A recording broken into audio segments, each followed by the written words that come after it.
Excellent. Thank you. That was just fantastic. Thank you so much. We have about almost 15 minutes for questions, so I'm just going to open it up. And we have a couple of extra dimensions of the technology this time, so bear with us if it takes a moment to get the questioner to you. Okay. Don't be shy. I know it's hard to ask them in this setting. Hi, Tim. Can you hear me? I can. You started by pointing out that asking people to make small behavioral changes didn't carry over to big ones. So I guess I would ask you, everything you've talked about here, how big is it? Because 350 is a big change. Well, let me just ask a question. When you say how big is it, what's the it you refer to? Your program. My program. I would say it's big. I would say that there's no. Can you guys still hear me? Yeah, we can. Okay. I would say that it's quite big because fundamentally what we're doing here is talking about ultimately shifting around a culture which has been primarily oriented towards a set of values and a set of identities, which is the reason that we're headed for far past 350. Okay, and to think that changing CFLs to CFLs is going to do that, I think, is not realistic. And I'm not an environmental scientist, but all the environmental scientists I talk to also say it's not realistic. Okay, so from my perspective as a psychologist, the only way you're going to do that is you're going to shift people's ideas about what it is that they want, what it is that's important to them, who they are. And the way to do that is to also shift the culture, okay? So it's all of a piece, okay? And once you can shift identity, then you can start to shift behavior, and you're going to start to shift politics and all the rest. I don't doubt that these are massive undertakings. Trying to get to 350 is a massive undertaking also. And I think that the only way to get there is to think big. And if anything, I think environmentalists have been thinking too small. I think they've been thinking about the short term. I think they've been thinking about, well, what can I succeed at? I think there's some institutional reasons for that actually too, which we could talk about. And I think this is why we aren't making sufficient progress. We need to be thinking bigger if we're going to get to big outcomes.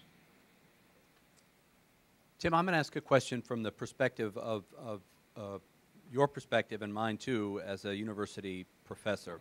I think a lot about the issues you've raised, which you've done such a fabulous job on, and the implications for what we teach in the classroom.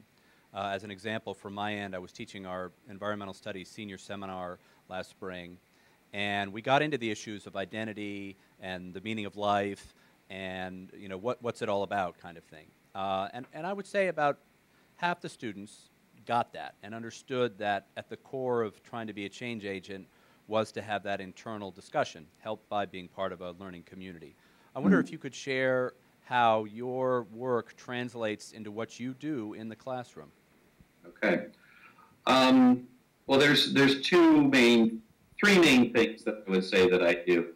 And one of them is a little bit outside of the classroom, but I think it's still relevant because it's educational. I'm very involved in a lot of student activities on campus that have something to do with sustainability. So, for example, I've worked with a number of students in order to start a community garden. I helped start something that's called Echo House, which is a place, a theme house where students can live and try to live in a sustainable way. I also helped get a green fee passed at our college, where students every term pay some money into this green fee, and then they can apply back to use it to buy clothes dryers or I'm sorry, like clothes, things to hang your clothes on so you don't have to use a dryer, bring in speakers, those kinds of things. So I do a lot of stuff with students outside of the classroom. That's the first thing I would say. The second thing I would say is that the main class I teach that is focused on these sorts of issues is a class called Alternatives to Consumerism. Alternatives to Consumerism is actually not a psychology class at all. It's cross-listed in American Studies, Environmental Studies, and I also get a lot of business students and anthropology students as well. And the class assumes that you already know the critique. The class is not about a critique. The class assumes that you already know about environmental problems and that consumerism is related to that, and then tries to lay out what a variety of alternatives are. So we talk at the level of your personal life, we talk at the level of your commercial life, we talk at the level of economic organizations, and we talk at the level of broader social organizations.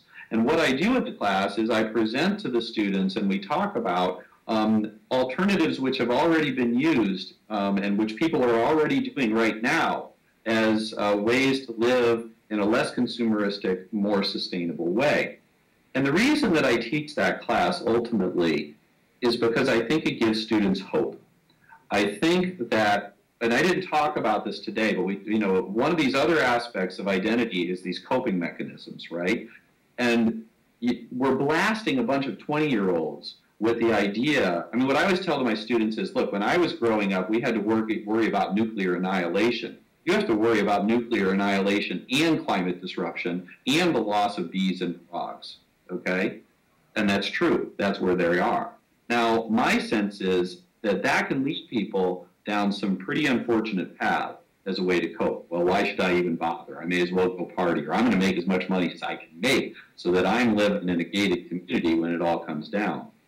What this class tries to do is to say, no, there are some real concrete solutions that are doable and that people are already doing and that have historical precedent and that work to be more sustainable and actually give you a better life. So I try to do it that way also, because I think hope is one of the most important things that we can give to our students. I would say those are the two main things that I'd like to mention.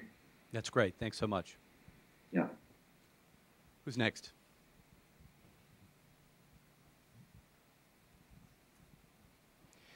Hi, I'm a graduate student studying in the Gunn Institute for Ecological Economics. And one of the things that the Gunn Institute and ecological economics more generally is interested in is valuing ecosystem services. And there's a rift within ecological economics where you have some people who say that we should be valuing these ecosystem services in physical units, like an acre of forest or a species, and leaving it at that. And there are other people who say that we have to take the next step and turn it into a dollar value and use that within some kind of a policy meandering. So the talk you gave today gives me the impression that maybe turning it into dollar values is not the best idea. I'd like to get your feelings on that. Well, I've been waiting for your question today, I have to say, knowing who is going to be in my audience, and I thank you for raising it. I am very nervous at multiple levels about turning ecosystems into dollars. And there's a few reasons that I'm nervous about that. The first is the one that I've already, I think, hopefully made explicit, is that what you're ending up doing is turning, is mentioning and encouraging financial values. And I think at one level what this ends up doing, I know that the idea is to play the game as the game is being played. And I understand that. But what we're doing, to the extent that we're turning ecosystems into money, is we are saying it's fine to value money most. And what makes me extremely nervous is, what if you have a species for which you can't find a good ecological service that you can turn it into money? So long as the social system is mostly focused on money, and so long, can you guys still hear me? Because I look like I've frozen. I can still hear you. Okay, because I'm frozen on the screen there. Let me give this a tap. Yeah, we can still hear you, though. You can keep going. Okay, I'll keep going, even though I look funny on the screen there. So what happens when you have an ecosystem which you can't find a good financial value for? Either you can't find one at all, or you can't find enough of one. Well, so long as you've been making the argument all along that the reason to keep ecological services is because of their financial value, then that ecological system is going to be in real trouble, okay? So long as the system is mostly focused on financial outcomes. So that's one of my major concerns. The other major concern I have goes back to this idea of in-group, out-group identity, which I haven't talked about today hardly at all. But my sense is that by turning ecological services into money, what you've done is you've just reinforced this idea of an out-group. So, for example, you would never think to ask me how much I would sell my child for, right? And the reason you would never think to ask me that is because you know that the child is part of my in-group. It's part of who I am, okay? But if you ask the question, how much will you sell this ecological service for, then what you've done is you've reinforced this idea that I don't sell people, but I do sell bees, or I do sell swamps, okay? And what you've ended up doing is reinforcing this idea that there's a fundamental in-group, out-group difference between a human and non-human nature. Humans, you can't put a monetary value on. Nature, you can. Now, that makes me very nervous, given everything I know about how humans treat outgroups, which is that they steal their land, okay, and they kill them. And we can just take a look at history, and we see this over and over again, whether you're talking about humans or whether you're talking about other species. So, I'm very nervous about that approach, given the kinds of things given this identity approach.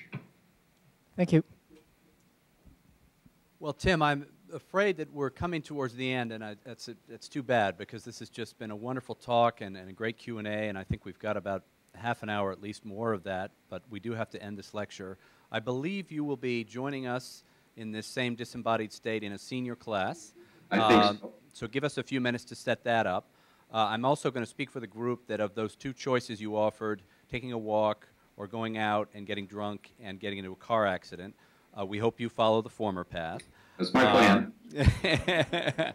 And speaking also as an editorial board member for Solutions, we look forward to more contributions from you. And again, I just can't thank you enough. This has been an outstanding hour. Thank you. Thank you.